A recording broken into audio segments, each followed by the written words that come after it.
Mist பன்னீர், high protein பன்னீர்.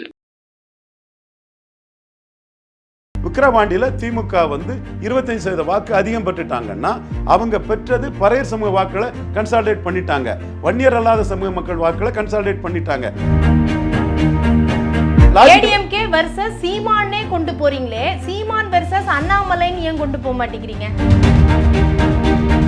ராமதாஸ் உடனே 10.5 கொடுங்கிறத மத்திய அரசு ஜாதிவாரி கணக்கெடுப்பு நடத்தி அதுக்கு பிறகு தான் கொடுக்க முடியும்னு சொன்ன ஸ்டாலின் அவங்க ஏத்துக்கிறாங்க. அங்க ஸ்கோர் பண்ணி கொடுக்க ராமதாஸ் இருந்தாரு விக்கிரவாண்டியில, இங்க ஸ்கோர் பண்ணி கொடுக்க யாரும் இல்ல. இவர் உடனே பேக் அடிச்சிட்டாருன்னு எடுத்துக்கலாமா என்டிஏ? குறைந்த விலை நிறைந்த தரம், தங்கள் தேவைகள் அனைத்தும் ஒரே இடத்தில். ஜெயச்சந்திரன். ஐயா எடப்பாடி பழனிசாமி இடைத்தேர்தலில் பட்டி கலாச்சாரமா, அந்த பட்டி கலாச்சாரம் அதை மீறி எடுத்தது 25%. நீங்க ஈரோடு கிழக்குல எடுத்தது 22%, 3% வாக்கு நீங்க குறைஞ்சிட்டீங்க. நீங்க இடைத்தேர்தல் எடுத்த வாக்கை விட ஜெனரல் எலெக்ஷன்ல குறைஞ்ச வாக்கு எடுத்துக்கிட்டு ஸ்டாலின் தலைமையில இடைத்தேர்தல் நடக்காதுன்னா அப்போ ஜெனரல் எலெக்ஷன்ல நீங்க பாய்காட் பண்ணிட்டு தானே போனோம். இதுக்கான ஆன்சர் அதிமுக வாக்குகள் யாருக்கு? சீமான் நான் தள்ளி வச்சிடுறேன். அதிமுக வாக்குகள் இப்ப யாருக்கு போகும்? திமுக போட்டியிடுது, நீங்க இப்ப சீமான் நீங்க வச்சிருக்கீங்க.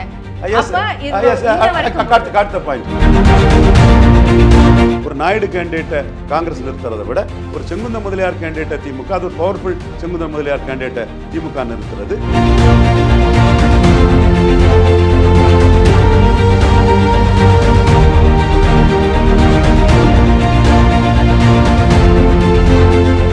மின்னம்பலம் நேயர்களுக்கு வணக்கம். அரசியல் திறனாய்வாளர் திரு ரவீந்திரன் துரைசாமி அவர்களிடம் பேச இருக்கின்றோம். வணக்கம் சார். வணக்கம் கலை. நலமா இருக்கீங்களா? நல்லா இருக்கேன் கலை. நல்லா பொங்கல் வாழ்த்துக்கள். பொங்கல் வாழ்த்துக்கள் கலை. நன்றி. ஈரோடு கிழக்கு இடைத்தேர்தல், இதுல அதிமுக புறக்கணிச்சிருக்கிறாங்க, பிரதான எதிர்கட்சி. கூடவே பாஜகவும் புறக்கணிச்சிருக்கிறாங்க. இந்த புறக்கணிப்பை எப்படி பாக்குறீங்க? கூடவே பாஜகவும் புறக்கணிச்சிருக்காங்கன்னு இல்லை. விக்கிரவாண்டியில என்டிஏ வெர்சஸ் இண்டி கூட்டணி நடந்தது. அப்போ அதிமுக புறக்கணிச்சிட்டு போனாங்க, பாஜக அங்கே களத்துக்குள்ளே நின்னாங்க. ஸோ கூடவேங்கிற வார்த்தை தமிழ் மண்ணில் அதிமுக பாஜக ஒன்றா இருக்காங்கங்கிற மாதிரி ஒரு தோற்றத்தை கொடுக்குது. ஒன்றா இருக்குதுல பிரதான எதிர்கட்சி புறக்கணிச்சிட்டாங்க அதிமுக, பாஜக ஏற்கனவே விக்கிரவாண்டியில் நின்னாங்க நீங்கள் சொல்கிற மாதிரி. ஆனால் இந்த தேர்தலில் நிற்கலையேங்கிறது தான் அந்த கூடவே. ஓகே, அப்போ இந்த இடத்துக்குள்ள தமிழ் மண்ணில் ஒரு கட்சி அரசியலை புறக்கணிக்கிறது அவங்களுக்கு மைனஸுங்கிறது பலருக்கும் தெரியல. பாஜக புறக்கணித்தது பாஜகவுக்கு ஒரு பின்னடைவு, அதிமுக புறக்கணித்தது அதிமுகவுக்கும் பின்னடைவு. 2026 இது காட்டும். பெரிய பணபலத்தோட, பெரிய கூட்டணி பலத்தோட திமுக அணி 2024 மக்களவைத் தேர்தலிலே 56.5% ஈரோடு கிழக்கு செக்மெண்ட்டுக்குள்ள, ஈரோடு மக்களவைக்குள்ள திமுக அணி எடுத்திருக்கிறாங்க. 56.5 எடுத்தவங்க இடைத்தேர்தல்னா ஒரு 10% கூடுவாங்க. ஏற்கனவே 65 எடுத்தவங்க பொது தேர்தலில் 56.5 வந்திருக்கிறாங்க. மீண்டும் இடைத்தேர்தல்னா அவங்க மேனேஜ்மெண்ட்டில் இப்போ எல்லா அமைச்சர்களும் வருவாங்க.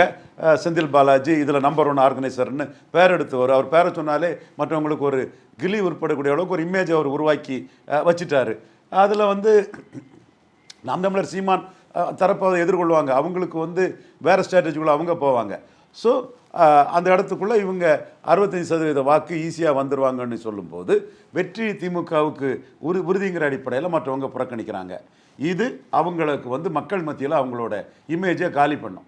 இப்போ அண்ணாமலை அவர்கள் கூட சார் இப்போது நிறைய எக்ஸ்போஸ் பண்ணிகிட்டு இருந்தாங்க. அண்ணா பல்கலை விவகாரத்தில் நிறைய தப்பு பண்ணுறாங்க திமுக, நாங்கள் சாட்டுகேடி. இப்போ இந்த விஷயம் எல்லாம் ஈரோடு கிழக்கு இடைத்தேர்தலில் நிற்கும் போது பாஜக கெயின் பண்ணலாம் அப்படிங்கிற ஒரு அப்சர்வேஷன் அவருக்கு இல்லையா? ஏன் அந்த இடத்துல புறக்கணிச்சிட்டு போகிறாங்க? அண்ணாமலை பிஜேபிக்கு மோடிக்கு பெரிய வேல்யூ அடிஷன். இந்த 18% வாக்கில் 4% வாக்கு அண்ணாமலையால் வந்ததாக தான் நான் கருதுகிறேன். டெல்லி தலைமையும் அதை தான் கருதுவாங்க. யாரும் அதில் உண்மையை ஒத்துக்குவாங்க. அந்த அளவுக்கு இருந்த அண்ணாமலை இந்த இடத்துக்குள்ளே கண்டஸ்ட் பண்ணலைன்னா அது நேஷ்னல் பார்ட்டி அங்கே கருத்தை தலைவர் பிரதிபலித்தாலும் ஒரு கலெக்டிவ் டிசிஷன், கோர் கமிட்டி, கட்சி மற்ற தலைவர்கள் என்ன சொல்கிறாங்கங்கிற அடிப்படையில் தான் அங்கே முடிவெடுக்க முடியும். ஸோ அவங்களோட கலெக்டிவ் முடிவு இடைத்தேர்தல் போட்டி வேண்டாங்கிறது அவங்களோட முடிவாக இருக்குது. காமராஜ் மாதிரி ஒரு பெரிய ஆர்கனைசர் இந்தியாவில் அமித்ஷா, இந்தியாவில் 2 ஆர்கனைசரில் முக்கியமானவர் வந்து இன்னைக்கு பட்டேல், காமராஜ், இப்போ இந்த காலகட்டத்தில் அமித்ஷா தான் அந்த அளவுக்கு பேரும் புகழும் பெற்றவர். அவர் கண்டெஸ்ட் பண்ணுன்னு ஒரு ஆர்கனைசர் சொல்கிறாரு. அண்ணாமலை அதை கண்டெஸ்ட் பண்ணி 3வது பாஜக தான் வரும், அண்ணாமலை டெல்லி பேக்கிங்கோட வருவார் நான் சொன்னேன். 3வது இடத்துக்குள்ளே அண்ணாமலை அதில் வந்தார். இப்போ கண்டிப்பாக வந்து கண்டெஸ்ட் பண்ணியிருக்கணும். இப்போ வந்து 18% வாக்கெடுத்து 3வது சக்தியாக திமுக வேண்டாம், அண்ணா திமுக வேண்டான்னு பெருந்தலைவர் காமராஜ் கூறிய ஒரே குட்டையில் உரிய மட்டைகள்ங்கிற கருத்தை சொல்லி அந்த பின்னணியிலிருந்து வந்தவருங்கிறனால அண்ணாமலை அதை சாதிச்சு வச்சிருக்கிறாரு. இப்போ கட்சி அதை கண்டெஸ்ட் பண்ணியிருக்கணும், கட்சி அதை கண்டெஸ்ட் பண்ணாமல் கோட்டை விடுறாங்கன்னு கூட நான் பார்க்கிறேன். அதுதான் என்ன, அப்ப பெரிய ஆர்கனைசரா இருக்கக்கூடிய அமித்ஷா அவர்களுடைய இந்த யுக்தி என்னாச்சு? அதே மாதிரி அண்ணாமலை தான் வந்து இங்க திமுக வெர்சஸ் பாஜகன்னு கொண்டு போறாரு. அண்ணாமலையோட முடிவையும் அண்ணாமலையுடைய செயல்பாடுகளையும் டெல்லி தலைமையே வந்து ஏத்துக்கிறாங்கன்னு சொல்றோம். அப்படி இருக்கும்போது இங்க பின்னடைவுன்னு சொல்றீங்க. ஆனா என்ன காரணம்? இவ்வளோ உங்களுக்கு பாஜக தரப்புலேருந்து பிளஸ் இருக்கும்போது என்ன பிரச்சனை? இப்போ டாக்டர் ராமதாஸ் வந்து 10.5ன்னு ஒரு இஷ்யூவை எடுத்து அவர் களத்துக்குள்ள நிற்கும்போது அண்ணாமலை தான் என்டிஏ கேண்டிடேட்டை அனௌன்ஸ் பண்ணார். அன்புமணிங்கிற என்டிஏ கேண்டிடேட்டை அண்ணாமலை தான் அனௌன்ஸ் பண்ணார். எல்லா என்டிஏ உடைய உறுப்பு கட்சிகள் எல்லாருமே களத்துக்குள்ளே வந்தாங்க, நின்னாங்க, பிரச்சாரம் பண்ணாங்க. ஸோ அவங்க இன்டாக்டாக தான் இருந்தாங்க. இப்போ அதே நிலைப்பாட்டிலேருந்து மாறி நிற்கிறது வந்து லாஜிக் இல்லைங்கிறதா என்னோட கருத்து. நாம் பண்ணுறது என்டிஏனாலும் கூட நம்ம கருத்து 3வது வருவார் உள்ளாட்சி தேர்தலில், நாம் தமிழருக்கு அங்கே உள்ளாட்சி தேர்தலில் வந்து சாதிக்க முடியாதுங்கிறதான் அன்றைக்கே நான் சொன்னேன். எல்லாரும் அதை பார்த்துருக்கலாம். அதே மாதிரி இன்னைக்கு கண்டெஸ்ட் பண்ணாதது என்டிஏக்கு ஒரு பின்னடைவுன்னு தான் என்னோட கருத்தாக நான் பார்க்குறேன். அதே மாதிரி எடப்பாடி பழனிசாமிக்கும் கண்டெஸ்ட் பண்ணாது ஒரு பின்னடைவு. இதை ரொம்ப நுணுக்கமாக பார்க்கணும்னா சீமானோட பெரிய லெவலில் இருந்த பாஜக ஒரு பின்னடைவை சந்திக்குது. ஸோ ஒரு அரசியல் களமே வந்து சீமான் 1.1 இருந்த ஒரு வளர்ச்சியை பாஜக வந்து உள்கட்சி மோதலில் விட்டு கொடுக்குறாங்க. அதே மாதிரி இன்னைக்கு ஒரு உள்கட்சி மோதலில் தான், உள்கட்சியில் ஒரு முடிவெடுக்க முடியாத ஒரு தன்மையில தான் பாஜக வந்து இந்த களத்தை சீமான் கையில் கொடுக்குறாங்க. இல்லை, இந்த இடத்துல அப்போ அண்ணாமலையே சீமான் பின்னுக்கு தள்ளுறாரா? கண்டிப்பா தினகரனையும் கமலஹாசனையும் பின்னுக்கு தள்ளினது மாதிரி அண்ணாமலையும் எடப்பாடியையும் பாதிப்படை செய்ய வைக்கிறார். 8ல் இருக்கிறவர் 23 உள்ளவரை தாண்டி போயிருவார் நான் சொல்ல விரும்பல. ஆனால் பாதிப்படை செய்ய வர்றாரு. இது சீமானுக்கு ஒரு பெரிய ப்ளஸ்ஸும் என்டிஐக்கும் அதிமுகவுக்கும் ஒரு மைனஸ். ஆனால் இது அதிமுக புறக்கணிச்சதும் ஒரு வியூகம் அப்படிங்கிறாங்களே. அந்த வீகத்தின் விளைவு வந்து 2026 அனுபவிப்பார். துணிச்சல் இல்லாமல் அவர் போகிறாரு. குறிப்பாக விக்கிரவாண்டியில் அதை புறக்கணிச்சிட்டாப்புல. விக்கிரவாண்டியில் வந்து சீமானோட அண்ணாமலை ஹீரோவானுன்னாரு, அடித்து விளையாடினார். விக்கிரவாண்டியில் எடப்பாடியெல்லாம் ஒரு பொருட்டாவே மதிக்கல, நின்று என்டிஏ வெர்சஸ் இந்தியா அலையன்ஸ்னு சூப்பராக சைன் பண்ணாரு. ராமதாஸ் கை கொடுத்தாரு. இந்த இடத்துல ராமதாஸ் ஸ்கோர் பண்ணுறாரு. நம்ம ராமதாஸுக்கு பலகீனத்தையும் சொல்லக்கூடிய ரவீந்திரன் துரைசாமி தான் இந்த இடத்துல என்டிஐக்குள்ள ராமதாஸ் ஸ்கோர் பண்றாருங்க. நான் ட்வீட் பண்ணி பேசுறேன். அதனால தான் நம்ம நிற்கிறோம். எது உண்மையோ அதை நம்ம பேசுறோம்.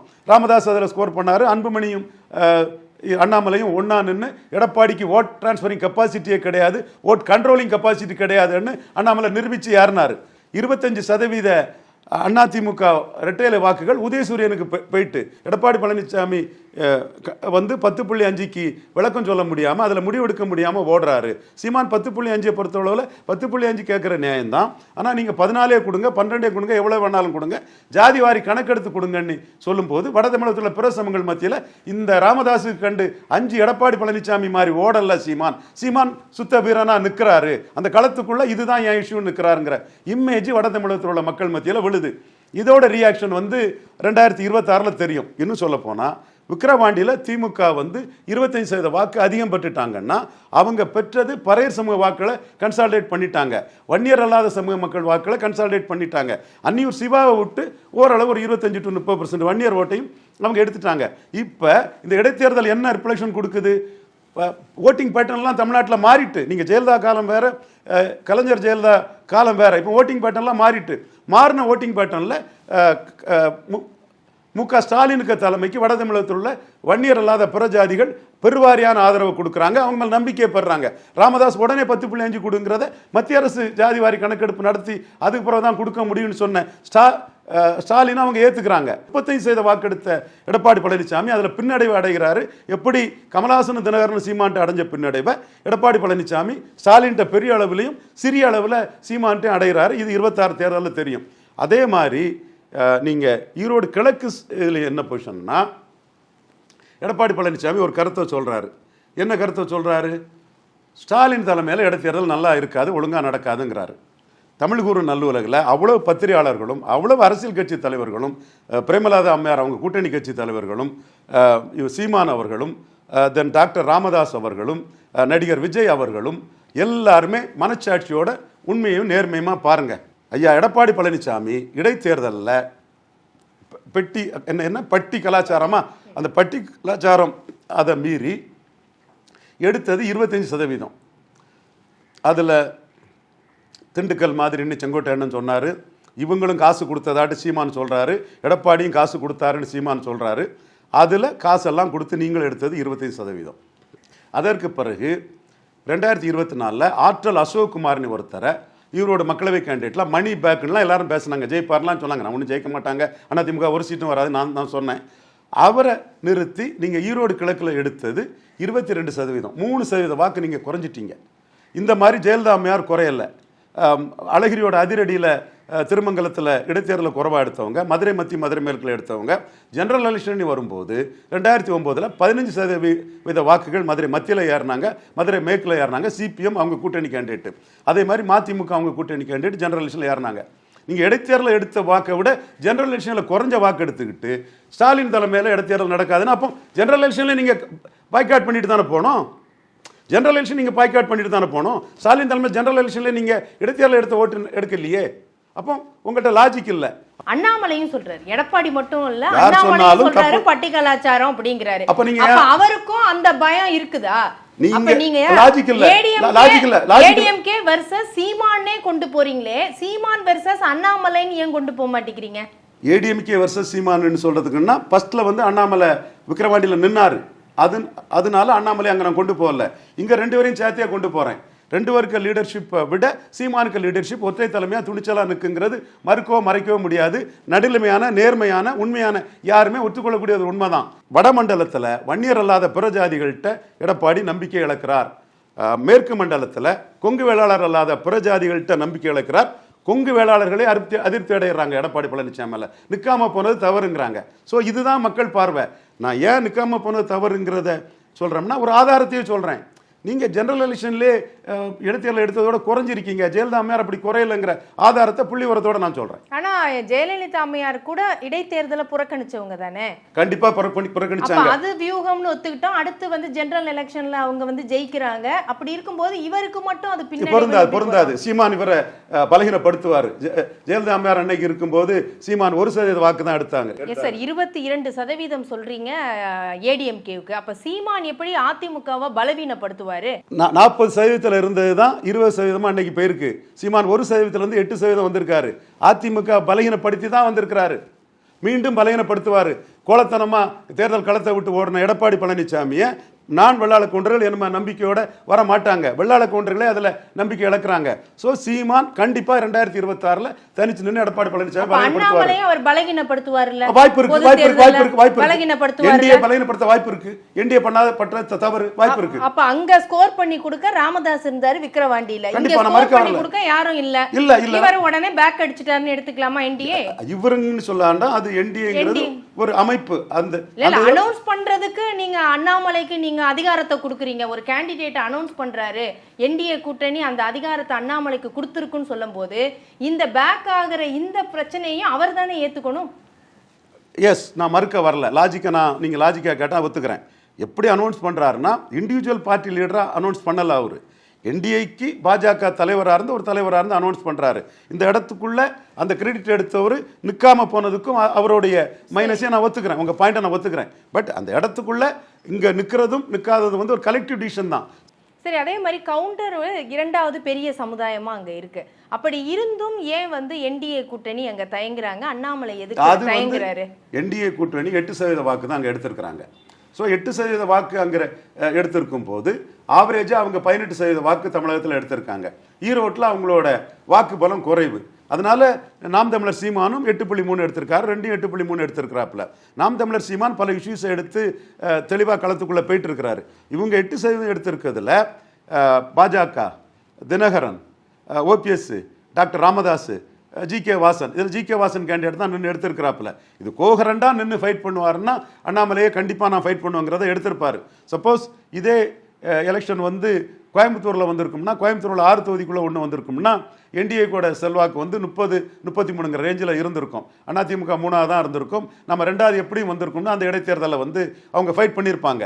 இங்கே இவங்க ஃபைட் பண்ணாதது காரணம் இவங்களோட ஸ்ட்ரக்சர்டு ஸ்ட்ரென்த் வந்து வெறும் 8% ஒரு பார்வை இருக்கலாம். இன்னொன்று உங்களுக்கு சொல்கிறேன், உள்ளாட்சி தேர்தலில் பாஜகவின் பலம் 5%, உள்ளாட்சியில் சீமானுக்கு பலம் 1% தான். அப்போ சீமானுங்கிறவர் தன்னோட லீடர்ஷிப்பில் தான் பிரச்சார பலத்தில் தான் மேலே போகிறாரு.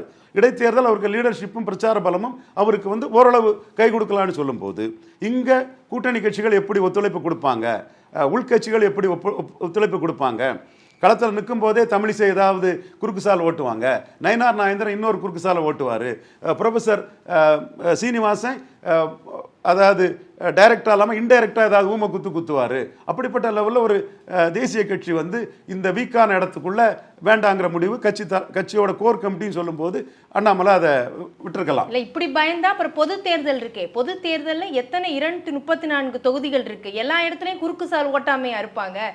அதை நீங்க டேக்கிள் பண்ணி தானே ஆகணும். அதைத்தான் நான் சொல்றேன், 8%ங்கிறனால அவர் அந்த இடத்துக்குள்ள விளையிட்டார். மற்ற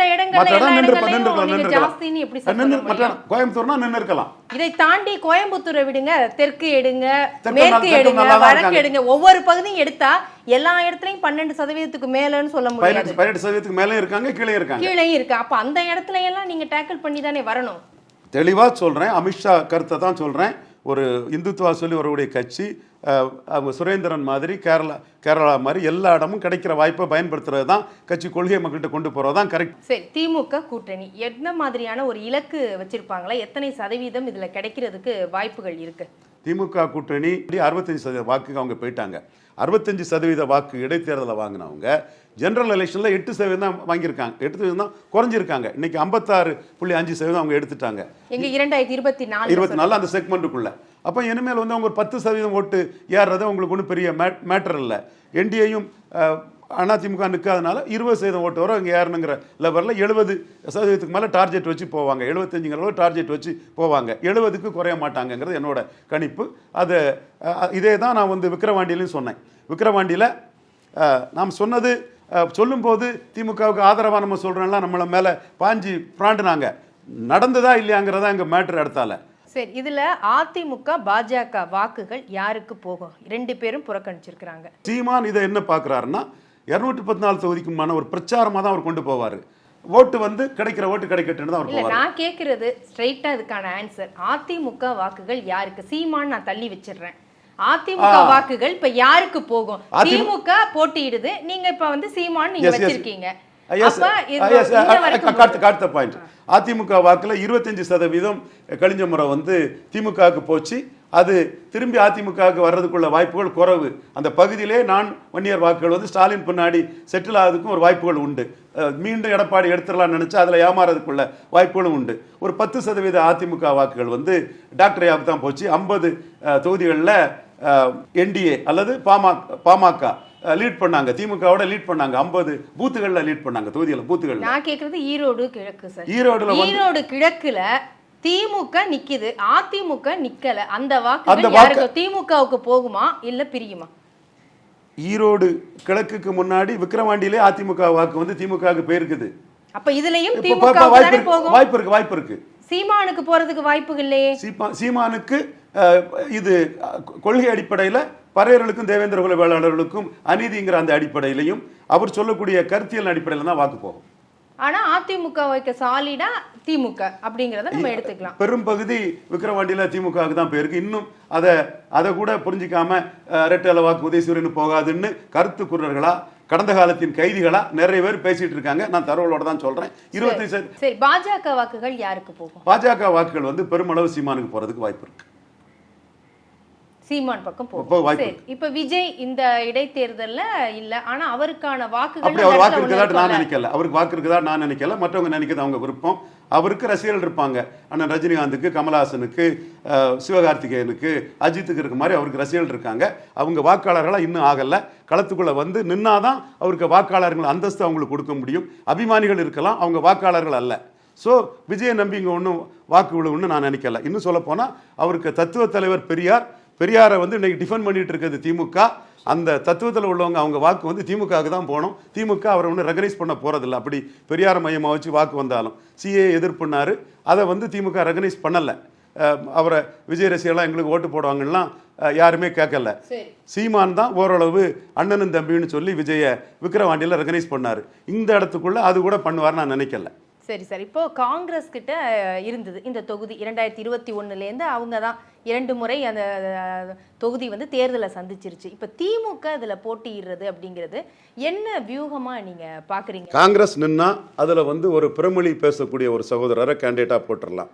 ஒரு பிறமொழி சகோதரர் கேண்டிடேட்டாக போட்டால் சீமான் சொல்லக்கூடிய தமிழ் தேசியம் திராவிடம்ங்கிறதுல தந்தை பெரியார் குடும்பத்தை சேர்ந்த ஒரு பிறமொழி, அப்படி பெரியார் நான் அப்படி சொல்ல வரல, இந்த பார்வைக்காக நான் சொல்கிறேன்.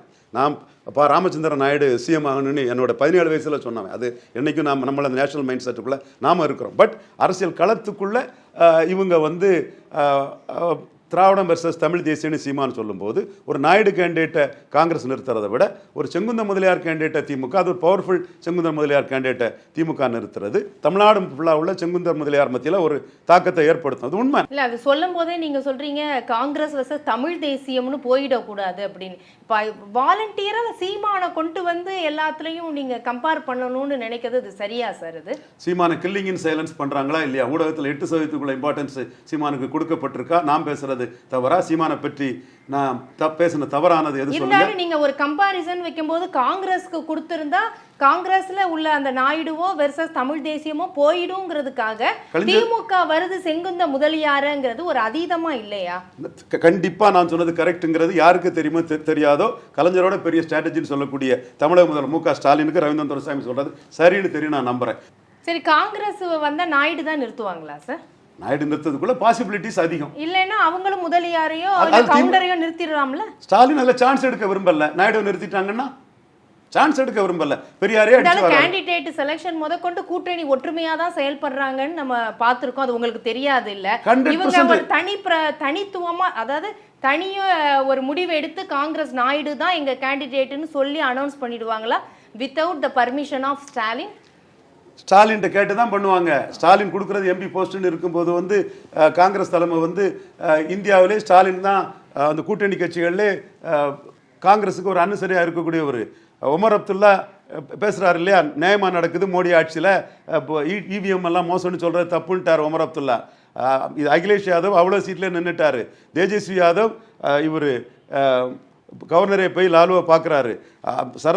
சரத்பவார் என்ன பேசுகிறாரு உங்களுக்கெல்லாம் தெரியும். அப்போ இந்த சூழ்நிலையில் இந்தியாவிலே இந்தி கூட்டணியில் காங்கிரஸுக்கு உறுதுணையாட்டும் அனுசரியாட்டும் இருக்குது ஸ்டாலின் ஒருத்தர் தான். எப்படி நீங்க சொல்லுவீங்க அவங்க நாயுடுவை நிறுத்திட்டா என்ன பண்றதுன்னு ஸ்டாலின் முடிவெடுத்தாருன்னு நம்ம எப்படி சொல்ல முடியும்? கேண்டிடேட்டுங்கிறது வந்து சான்ஸ் எடுக்க முடியாது. அந்த அடிப்பில் தான் நான் சொல்றேன். சரி சார், நன்றி. உங்களுடைய கருத்துக்களுக்கு பொறுத்திருந்து பார்க்கலாம். ஈரோடு கிழக்கு இடைத்தேர்தல் வெற்றி யாருக்குங்கிறத விட எவ்வளவு பெர்சன்டேஜ் வருது அப்படிங்கிறதையும் பொறுத்திருந்து பார்க்கலாம். நன்றி சார். நன்றி. இதுவரை அரசியல் திறனாய்வாளர் திரு ரவீந்திரன் துரைசாமி அவர்களிடம் பேசினோம். நன்றி, வணக்கம். மில்கி மிஸ்ட் பன்னீர், ஹை புரோட்டீன் பன்னீர், குறைந்த விலை நிறைந்த தரம், தங்கள் தேவைகள் அனைத்தும் ஒரே இடத்தில். ஜெயச்சந்திரன். மின்னம்பலம்.com தமிழின் முதல் மொபைல் பத்திரிகை.